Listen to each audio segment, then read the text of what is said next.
Kids are the safe, but parents are hanging in the closet. My dad is a police officer. My mom says she can't live like this anymore. She is very, very sad. My daddy doesn't want to leave. We walked back into the big white house. It looked like a perfect target. But for some reason, it was the only house that had not been shot at. Something deep inside me felt that this house wasn't going to last much longer.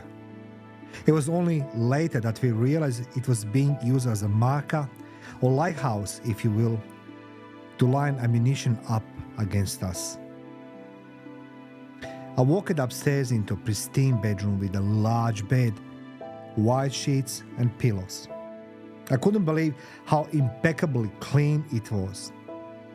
Even the sheets still smelled nice, like they had been washed a few days earlier. The window was open with the curtains dancing in the window.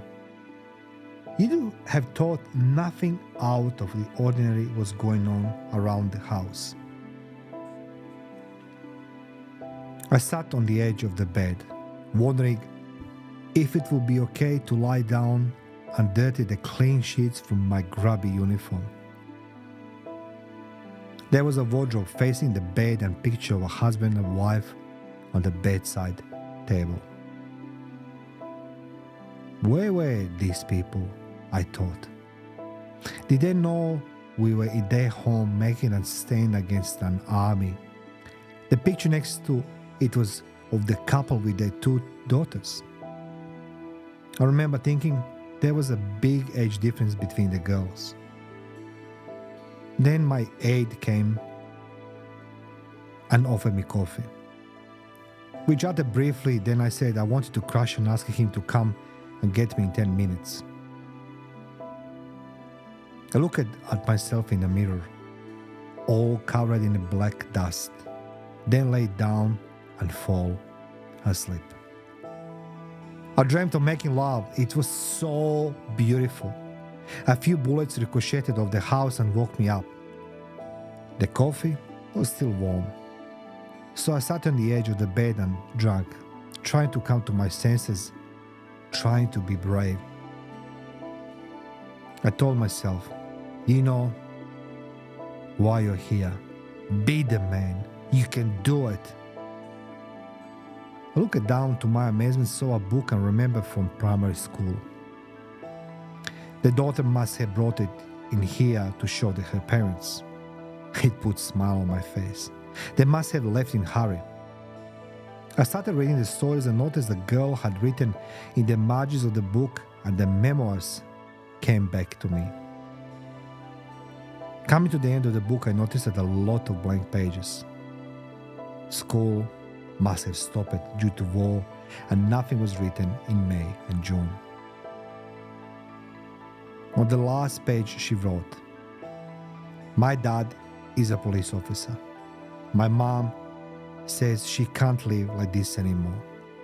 She is very, very sad. My daddy doesn't want to leave." So it was a house of police officer from the communist system. I put the book down next to my coffee cup. The wardrobe was ajar, and for some reason I decided to open it slowly. The door squeaked. The husband and wife were hanging inside. I took a deep breath. I grabbed a blanket, laid them down on the floor and covered them before saying a quick prayer. I started looking into other rooms for the girls. I found the rooms which were almost empty. There were a few clothes or books. They must have gone and for some reason decided to come back. Maybe they didn't want to leave the home. I have no idea. Till death do us apart was literal for this poor couple.